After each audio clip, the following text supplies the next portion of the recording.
Nick Lamoureux, welcome to the Underground Society podcast. Thanks for having me. Just give me a background of kind of who you are and what you do within the dance music industry. My first taste of dance music was with a good friend of mine, Jason Euler, and we had started an entertainment company. What was your strength? What did you provide to that partnership? Justin, I'm not the smartest guy in any room. I had a teacher my freshman year of community college who absolutely hated me. And one of my buddies, Dusty, he looked at me and he goes, "You look like the Walmart brand Noizu."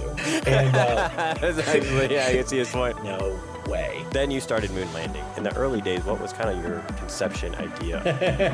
I had no idea. Where did the name come from? What does that mean? A lot of people really go to these music festivals to escape from reality, to escape from their everyday life, and it's something that they can go and put themselves and immerse themselves in a different culture where everybody does feel welcome. I grew up in Rhode Island. My family doesn't live here, so the people on Moon Lvnding I really truly consider to be my family. Welcome to the Moon Lvnding fan. I have goosebumps just like saying that.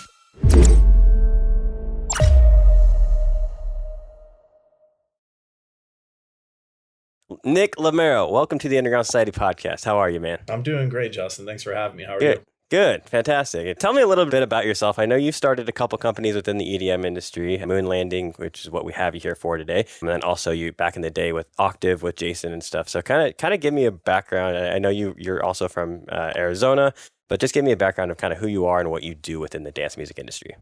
Yeah, absolutely. Like, as you mentioned, my first taste of dance music and really working in it was with a good friend of mine, Jason Euler. And we had started an entertainment company. It was called Octave Entertainment, as you alluded to. And we started off actually doing party buses. So you and Jason were neck and neck, because I've interviewed Jason too. You guys are working on the same stuff together back in the day. Yeah, so that's what Octave was. We co-founded Octave together. And we had a third business partner as well early on in the process who wasn't there towards the end. I mean, but Jason and I have been really good friends for 10 plus years now. I've been in Arizona for almost 11 years. It'll be 11 years in July. And I met him very early on as to moving out here. I had a different roommate. They played baseball together. And just by hanging out with that group of friends, I met Jason and we became close. He had actually left. He went to go play baseball at Eastern Illinois. But when he came back, we started working together at a company called ZenReach. I want to say it was 2016, and there was an event called Global Dance in Arizona. They don't do it here in Arizona anymore. I think they still might do one out in Denver. But we had an idea to kind of figure out how we could get to the festival as a group of people there and back. How the idea came to be was, I want to say it was at a Mad Decent block party. Actually, it might have been 2017. Jason came to the festival. I actually taken him to his first music festival, and I went with a different group of people, and he got lost at the end of the night. And he didn't have a ride home, and I feel still really bad about it today. But he ended up not having a ride home, and so the problem that he wanted to solve was like, how do I make sure that this doesn't happen again? So we were sitting out on like a park bench at work at ZenReach, and just kind of sparked the idea of, okay, hey, what if we did a party bus? So we ran the party bus. Right, it went really well, and we had charged per ticket for everybody to come on the bus, and ultimately we had a bunch of money left over, and we didn't want to just disperse Venmos back to every single person, and so we were like, hey guys, is it okay if we just donate this to charity? We ended up donating to the charity. Everybody was okay with that. Then comes Decadence that year. People were like, hey guys, you doing a party bus again? And we hadn't really even thought about it. And we can. Like, well, yeah, we can. So why don't we do it again? So ended up doing a party bus for Decadence, and that sparked the idea for. It turned into Octave, but originally it was called Movement Entertainment, closely related to the Movement watches. We kind of spelled it similarly as well, just MVMNT. But that was really how we kind of dipped our toes into the music industry. Is we started doing party buses. We really grew a close, tight-knit family of the local community here in Arizona. And that turned into us being asked to come into different bars and clubs in Arizona. Hey, can you guys bring, X amount of people? We'll give you a free table. We'll give you bottle service. You just pay the tip. So then we started doing, promoting events out in Scottsdale, and, some in Tempe, a lot of them at my three Wiseman. We used to throw events there as well. And then that kind of grew and grew and grew. And we really had this really tight-knit local community where it was about, the people within the community and giving back to the community. That grew into, by 2018, we did our largest event called Bay City Block Party. where from the ground up, we did everything from booking the lineup, hiring the security, doing the city permit. And we had ended up, pulling about 1,000 people at a block party on Mill Avenue over, by Arizona State.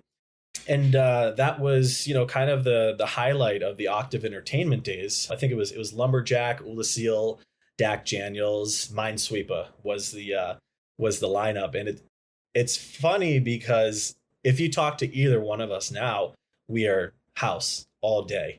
But we kind of came up in that area, that the era of like festival trap and like dubstep.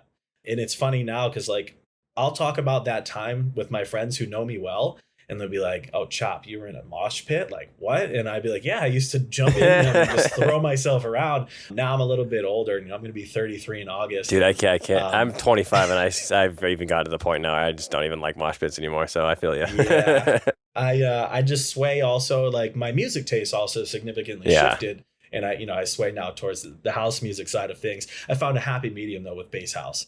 I saw Joyride last weekend. That's fire. That's where I'm at.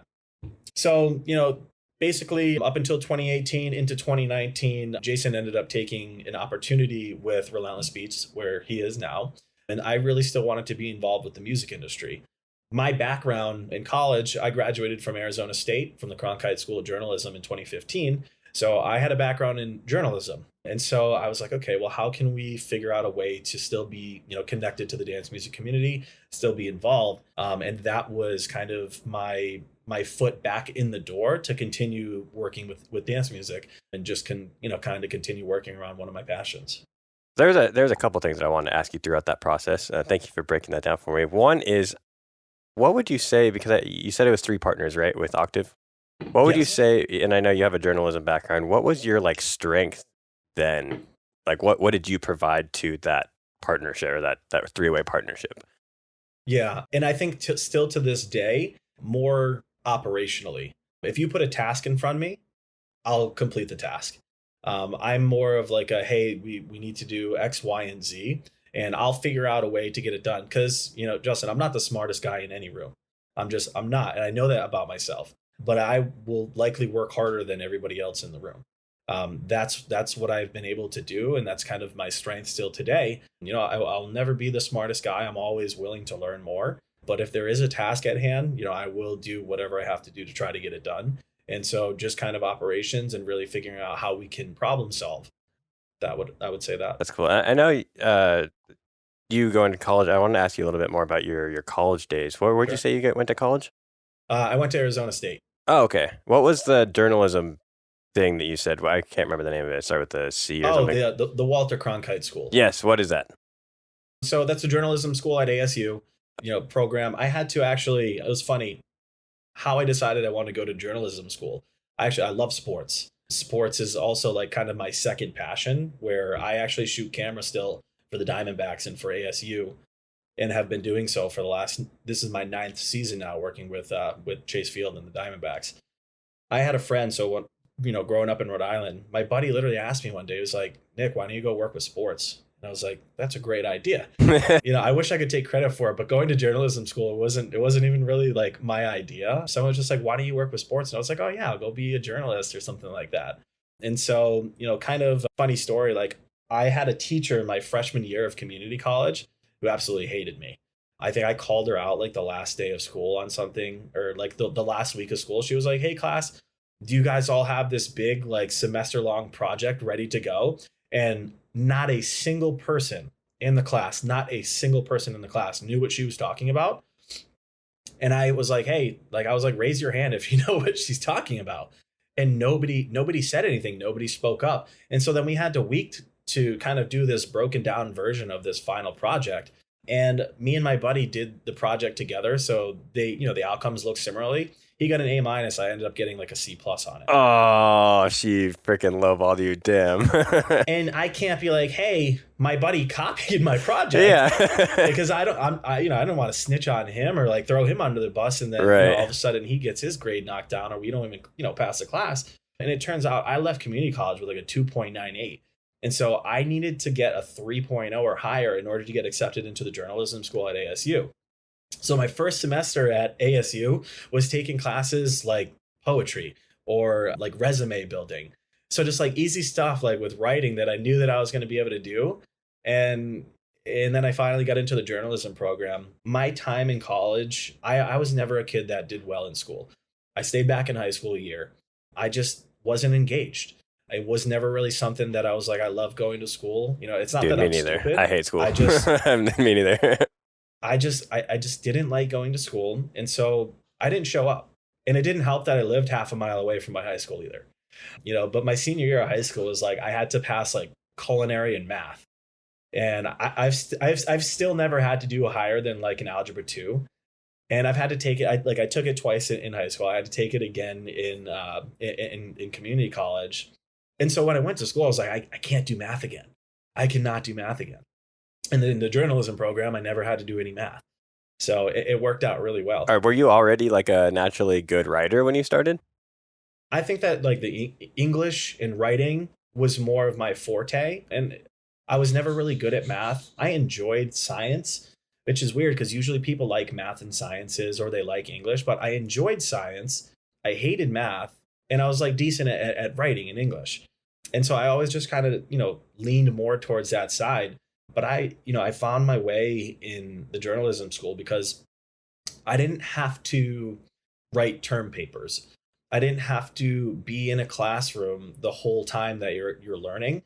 I was out actually interviewing people, doing stories. So you actually enjoyed, so you could actually focus on it. Yeah, I'm the same way, man. Things that I don't care about, like it's so hard for me to focus on. Like if I have to care about something, like I'm the same way exactly as you. Hard worker about stuff that I really like. I can get anything done, but with stuff that I'm not interested in, no way, not happening. Same. And I was working around sports in college, so part of my itinerary or the criteria, I was actually a beat writer for the Coyotes. So instead of sitting in a classroom, I was at Coyotes practice. I was in the locker room after practice. I was talking to the players. I got to cover baseball. I got to cover basketball. I got to cover hockey, and I got to cover football. And I was part of the sports bureau at Arizona State. And I was the very first student to ever go out on a project for the sports bureau. I covered the traffic having to surround the Super Bowl in 2015, which was the year that I graduated. And now the sports bureau is a predominant program at the Cronkite School. And I was kind of, part of that pioneering class that got to, be involved with those things. And so I was I got to, do the Wounded Warriors project, and I saw Snoop Dogg play flag football. So like all of those cool events that happen around the city, I loved doing it because it never really seemed like I was doing classwork. I was doing things that I like to follow anyway, and I enjoyed it. And so, school was really easy for me. That's cool. At that point. Yeah. Once you, like you said, if you enjoy something, you're actually doing it about something that you like. I was never a writer, and look at me, I'm a freaking podcast host now, and the writing is the biggest portion of it. So it's kind of weird. Yeah. I mean, you're in journalism. That's what you're doing now. Yep. It's awesome. I never thought in a million years this is what I would be doing it. And I didn't even really get into it for that. It just kind of happened. So I want to talk about you starting Moon Lvnding and kind of like what that is. Because we've talked about your kind of before that and kind of how you got into music with Octave and stuff. But what Moon Lvnding, obviously Jason went and started working for Relentless Beats and you were left there, the partnership. You needed to focus on that, obviously. Then you started Moon Lvnding. What was like in the early days, what was kind of your conception idea of like, okay, I'm going to start this? I had no idea. I was like, hey, like, what am I decent at? Like, how can I still be involved? And, Jason actually helped me come up with the idea to do the blog.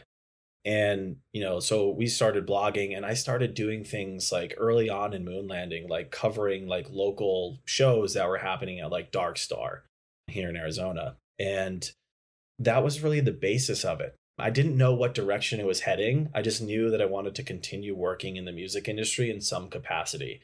And so and with the journalism degree and everything, there was probably just kind of went hand in hand.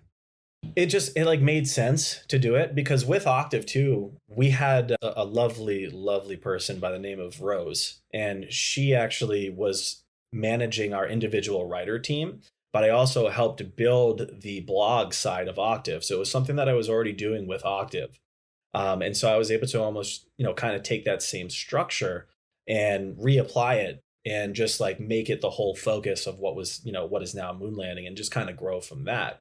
And as we've grown, we went from doing just blogs to now we're doing weekly playlists, we're doing weekly guest mixes, we're doing interviews just like this, both in a Zoom format but also at festivals. And Yeah, you guys, that's a cool factor that I saw from you guys, is the live interview thing. I would love to get into that side of things too. That's super cool. Yeah, and we started doing like people on the street interviews as well. And I think like the pinnacle of the live interviews so far for me, it was not it happened at this past Gold Rush, but 2 Gold Rushes ago. So we also do vendor booths. So if you go to any festival in Arizona, you can go to the Moon Landing booth, and you can buy a fan, a pashmina, gum, boom boom stick, pretty much festival essentials. One of my buddies, Dusty, he looked at me. He goes, "You look like the Walmart brand Noizu." And, That's actually, yeah, I can see his point. That's funny. from there, for the next year, pretty much, people would tag Noizu in videos and photos of me. And so it was exactly 1 Gold Rush to the next Gold Rush. I got to sit down and talk to Noizu at this last year's Gold Rush, and I did an interview with him in person, which was awesome. I know we were kidding around after that interview. He's like, "I'm just going to send you to the cities that I need to be at or whatever, and you can just kind of go be my stand-in."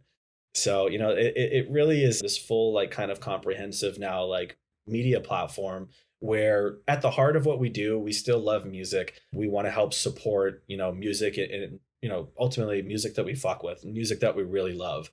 And, we want to also be able to give artists a platform like our guest mixes and doing interviews as well, because, it's so hard to get noticed in this industry.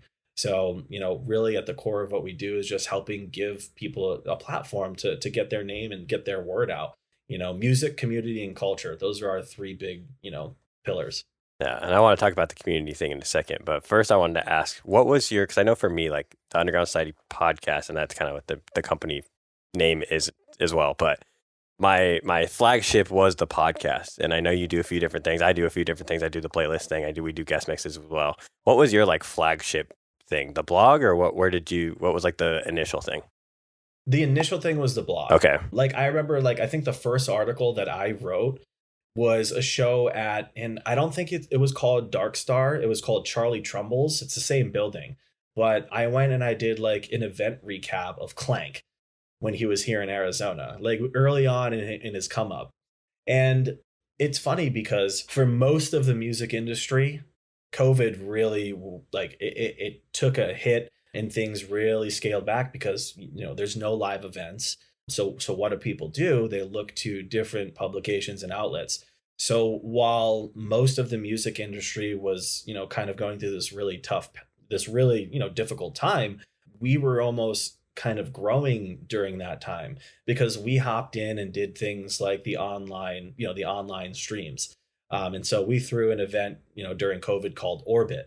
And so we were, getting people to come to the publication. Where do you find your music, and what can I do during this time? It was these live streams and finding publications. And so we almost kind of started to become more known during that time. Sweet. Yeah, I wanted to ask, before we get into the community stuff too, where did the name come from of Moon Landing? What does that mean? It was really just throwing stuff at the wall to figure out what stuck. And then it's funny because we came up with the name on the day of the Apollo 11 launch. Obviously not, that same year. But what's funnier about that is we actually had no idea. It wasn't until the next morning we had decided, okay, we're going to go with Moon Landing.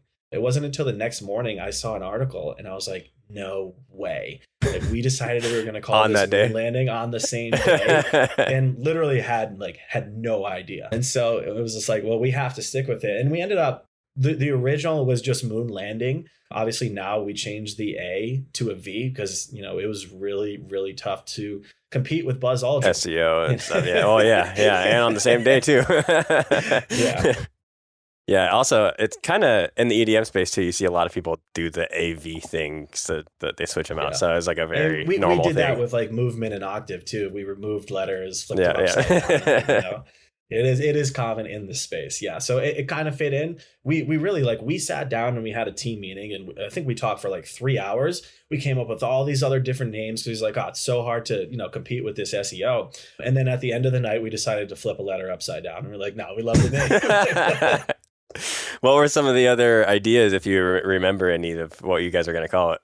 Honestly, I couldn't even tell you at this it's okay. point. After, it's been a few years. After we stuck with Moon Landing, I was like, all right, forget it. Let's move forward. Yeah. You don't want to get stuck on those things either, and have the other names playing in your head and be like, should I? We loved Moon Landing. We just wanted to stick with it. Yeah. So I want to get into the community side of things. So I know that's like a huge, like, big part of like what you guys stand for, other than the fact that it's an EDM kind of based company, because obviously the whole EDM industry is kind of that way. But is there a specific reason why you chose to lean into the community aspect of things so much with Moon Landing? Yeah, and like you said, like dance music in general is kind of built around community. And I think for us, it's like, we have found a place where all are welcome, welcome to the Moon Landing fam. It's like when you're at a festival, like I have goosebumps just like saying that. It's just like when you're at a festival, like, okay, why do people go to music festivals? Well, obviously at the root, it's because they enjoy the music. But when you're actually at the festival, it's a place to like escape, especially for a lot of people really go to these music festivals to escape from reality, to escape from their everyday life. And it's something that they can go and put themselves and immerse themselves in a different culture where everybody does feel welcome. Like people, for the most part, are going to be really nice. They're going to be welcoming. They're there. They got. And we all come from the dance music in the local community. Especially for me, like I didn't know what dance music was until I moved to Arizona. It was a completely far-fetched idea. I remember seeing Calvin Harris on a lineup for Wet Electric one year, and I was like, oh, what is that? And I never even really hit like I had probably heard some music that was similar to like house music, but I just didn't put it together. I didn't even know house music was a part of EDM when I first started listening to it. I thought it was a completely separate thing. I was like, oh, it's under the same thing. Okay, cool. Yeah. Well, I mean, depending on who you ask, I remember one time I put a tweet out. I was like, oh, like what's better, like house music? Or I was like, what's the better form of EDM, house music or dubstep? Yeah. I got absolutely flamed. People were like, oh no, house music is house music, dubstep is dubstep, and EDM is like mainstream, like, like Diplo, Dylan Francis kind of thing. And I was like, sorry, I'll never call it that again. Yeah. so it's just dance music. But yeah, I mean, it really, as far as like the community aspect, just like we came from the community. All of us are part of the community. And before we worked, in the industry, we were just people that love dance music, and that is at the core and like at our hearts. And that's why we really dive into being community focused. Yeah. And I think it even bleeds through with your team, right? Because you have a whole team of people around you. I know I was looking through some previous articles that you've been in, and you were saying how much credit you give your team. When did the team kind of come along? Like, I know it was probably just you in the very, very beginning, but when did you kind of think about like, okay, maybe I want to bring other people on to like help me with some of this work? When did that kind of start? Yeah. It was actually pretty early on that I started looking for other people that had, similar passion as me. Sam Wollick, who is our chief editor, he was the very first person to join Moon Landing, still with us to this day. God bless his heart. Love him so much. He kind of came on and started writing articles with me. And then he just grew into more of this like editorial role where he had kind of helped shape the landscape of what the voice of Moon Landing would be coming through in our blogs. But the team really started growing, I think over the last couple of years too, when we started doing the booths here in Arizona and kind of vending at the events. One of the things that was so important when we were running Octave was the people that we had around us. Having that really, like, I grew up in, again, Rhode Island. My family doesn't live here. I don't have any family here. So the people on Moon Landing, I really, truly consider to be my family. And those are the people that I talk to every single day. We don't just work together, but we hang out outside of, any type of operational process with Moon Landing. And so, over the last couple of years, just like bringing people on that really just shared a similar passion. Both people that were like, hey, like I've never written before, but I'd be down to try writing an article. and then, I would help them, or Sam would come in and help them with the structure. And now we've got people who went from never writing to, you could ask them to do a write up on something, and they'll pump it out and it'll be good quality That's work. awesome. But just like, That's cool like that you're you giving alluded, opportunities to the people who like don't know either, because a lot of companies don't do that. Like, do they have? You have to have. It's almost, especially in dance music, it's like, do you have experience? If not, you're gonna have to do it yourself. Like, yeah, man, and like we've just been trucking along, through dance music for the last few years. And like, yeah, once we started to bring those people on, and like you said, like giving people an opportunity is also part of the core of like what we're doing. Because when I started, we weren't able to just kind of jump into the music industry the same way.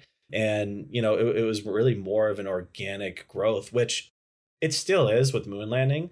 But now we've just got like a whole group and team, and like our own team within itself is like its own community and family. And I would not be able to do a fraction of what we do today without those people that we keep around. that's cool. What have been some of your struggles with running a team? One, finding the right people.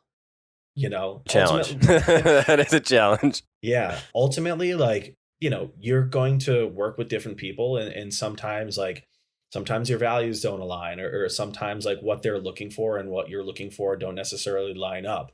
But when you do find those people who want to hit the ground with you, and they really want to just kind of put in that blood equity and that sweat equity, those are the people that you want to keep around. And I would say, like, so many people come in with an interest in wanting to, be a writer, or do this or that. And, they come in, they do it a few times, and then they realize that it's not for them. And that's okay.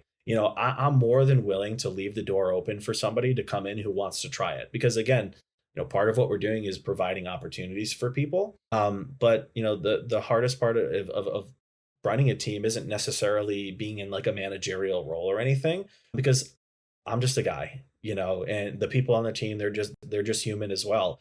And so, just kind of balancing that is one thing, but just finding the right people, I think that's the most difficult part.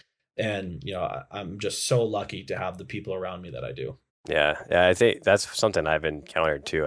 I have an editor now that does all the audio editing and stuff, but Mhm. I tried other people early on and stuff to kind of bring them on that were like friends and stuff. And that's the other thing that you kind of run into too, is if it is in this industry, it's a lot of like who you know, and like through friends or whatever. It's a lot of Yeah. friendship based people who you're either become employees or coworkers. Mhm. And I was like trying to give my friends an opportunity. And the thing that I ran into is just like, they say they want to do this and they say they're all about it, but it's hard to find the people that actually like you said, like actually do the work and actually like put in the time and stuff. Like, Mhm. I just think it's finding the people with the correct worth ethic has been my biggest challenge too. I've even had people come in that were close friends that, like, you almost, you think like, oh, this is going to be a perfect fit. And then, it starts off really well. And then it fades off. And like, it's a difficult balance between managing, the business and the team aspect of things, and the friendship, because sometimes you just be like, As a bro, boss, like, you got to put your foot down. yeah, like, like, bro, or like, this just needs to get done. It's like, I'm not saying this, to be an asshole or anything. I'm just like, we just need to do this, whatever it is. So I think that's also like a difficult aspect, because like, I never want to come off like, like I'm being like controlling or demanding or anything like that. It's a really, really difficult balance sometimes.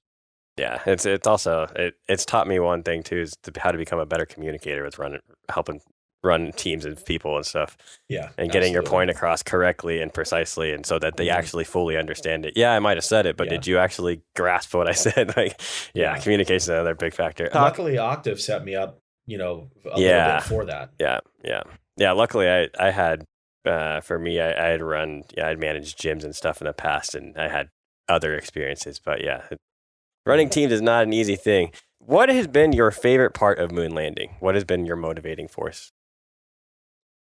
Why I keep coming back to Moon Landing, and my motivating force is really, like, I know we talked about it, but it is the people that I keep around me.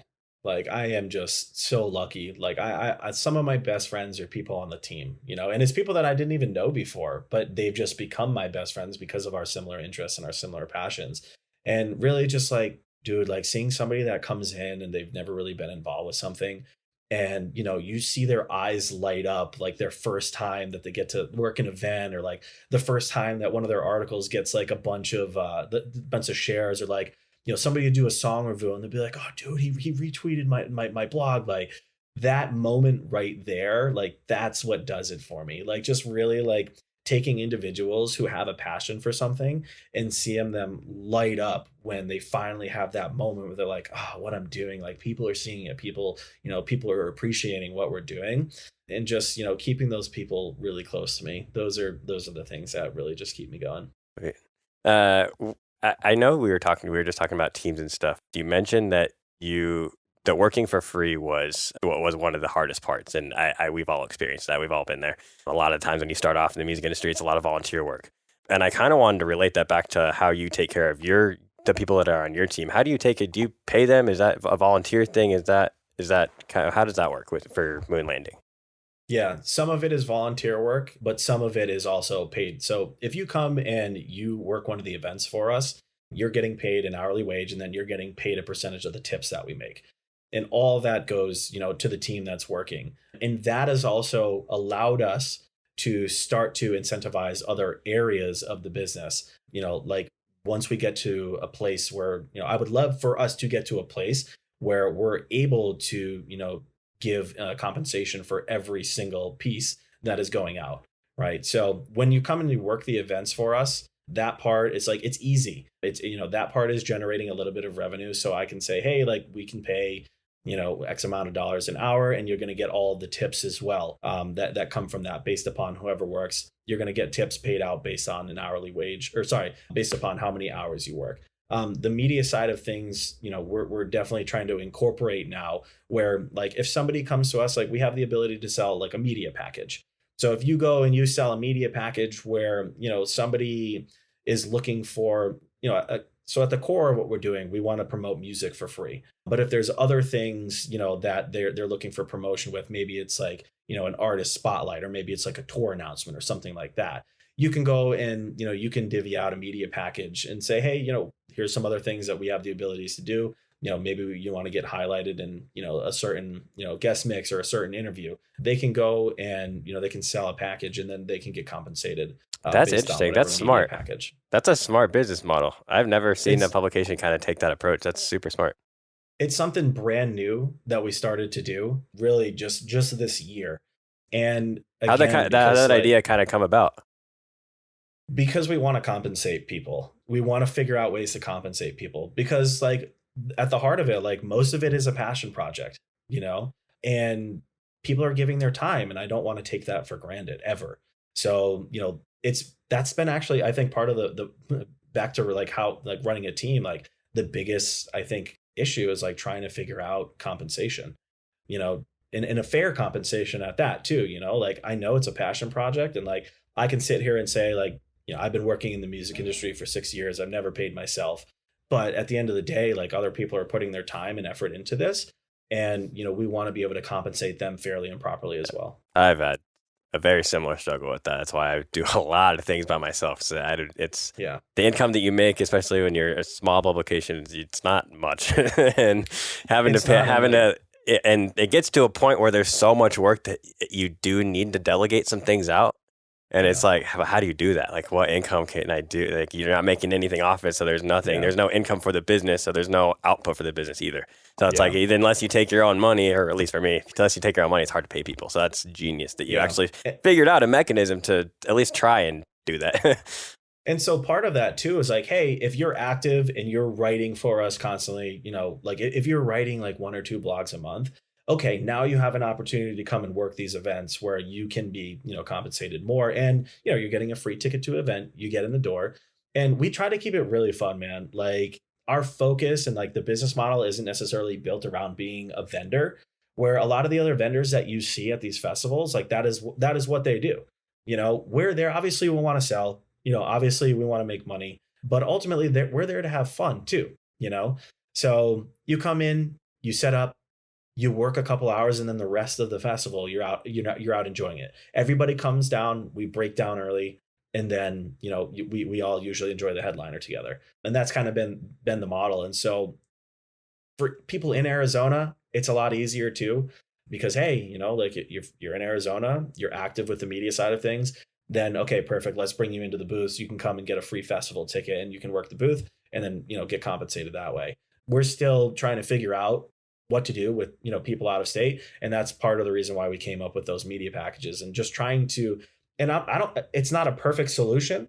I don't know what the perfect solution is. If anybody out there knows, it's at least an attempt in the right direction though. Yeah. And that's the thing. Like, obviously these massive publications like EDM.com or like Dancing Astronaut, like they're getting millions of monthly viewers. And so you can sell advertising space on the website. And so the media aspect of what they're doing is generating revenue. We're not at that point yet. We'd love to get to that point. Like Kyle from EDM.com, great human being. And, I would love to get to that point as well, where we can do that. Yeah, that's awesome. Talking more about this, like not making much in the early days. Can you just kind of bring me back to your early days once again to kind of explain that portion of it? Like, were you guys making money off Octave? Were you guys making money? Like, what in the early days? How were you making money, or were you? I've in my entire time working in the music industry, I've never paid myself. Interesting. I've never really made money. That's dope though. You have such a passion for it that you're still killing it and still building, what you can with not paying yourself. It's always gone. The money that we have made has always gone back into the business. Especially like with the Octave days, like, okay, we throw a show, there's some revenue, but you got the venue and then you got to pay obviously for travel and lodging. And then you obviously got to pay the artist fees as well. So everything that we were doing is going directly back into the business. And even now, like the money that we're making, it's either going to pay for labor or it's going to advertising or it's going into buying more product for the next festival and for the next show that we're at. So that way we have, available inventory. What would be your advice to the people who are starting out in their careers, who are trying to, get past that point of, trying to make money in this industry, but aren't quite there yet? What would your advice to those people be? Find something that you really love and just run with it. And I would also say, try a bunch of different things, try a lot of different things, be as open as possible to communicating and networking with people as well, because you might like you might run into something that you start doing that you never would have found, yourself in a position of doing. You might want to be an artist manager and you might go and work as an assistant artist manager and be like, this sucks. I don't want to do this. Yeah. But maybe I fall in love with being a publicist or a PR, So I would say like really just like boots on the ground, organic. And also, I don't know if it, I can't speak for other markets out there, but in Arizona, it's really like a tight knit community. So go and support the other people who are doing what you love doing. Go and meet them. Like people are willing to have a conversation with you. And most of the times, the people that are doing it are also out in the crowd enjoying it with you. So go and support, show your support, go to the small promoter show, go out there and show your face and just like talk to them and say, hey, how can I get involved? And just try different things, but just, be willing and open to do different things until you figure out what you love doing. Yeah. What about like on the mindset side of things? I know it's hard to put in the amount of work that you have to do for the music industry and not see any monetary return from it. What about the mindset side of things? What would you say to that part? Yeah, it's one of those things where you just really have to keep grinding. And there's going to be moments where you sit there and you ask yourself, like, why am I doing this? And you're like, why am I spending my time doing this? And ultimately, that's why I say, like, it has to be something that you really are passionate about. It has to be something that you really love doing. Because like for me with sports, like when I go and I shoot a gig for camera too, like that never feels like work. And when I'm immersed in dance music and I'm at a festival, like it never feels like work. So if you find something that you love doing, the work that you have to put in behind it, it'll eventually pay off. You just got to keep going. Well, we will wrap up here because I know you're running out of time. We are running out of time. But a couple last questions. One is just kind of, where do you want to see the future go for Moon Lvnding? What's kind of your long-term goals for it? Yeah, so I would love to see us grow and kind of branch off into different, various opportunities, such as like, I would love for one day for us to start a label. Maybe we start doing like out-of-state festivals. We continue to grow the booth side of things. I know one of the things for me and one of the things one of the points that I would love to get to is I would love to see Moon Landing's logo just like on the side of a building at a festival. Like that I know when I have that moment and I see that, I'll be like, this is really cool.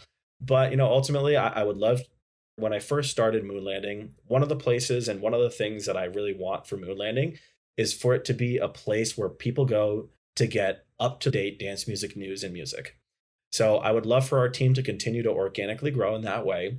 And I would love for people to be like, oh yeah, Moon Landing. Oh, what's happening in the dance music community? Let me go to moonlanding.com and see what they have on, on the community section or the events or the music section. I would love to also just kind of keep the door open for the people on our team, because everybody else has different interests. So I won't necessarily say that we're going to do one thing or another, because if there's somebody on our team that has an interest in doing, in building out that label, I'll say, here, take it and run with it.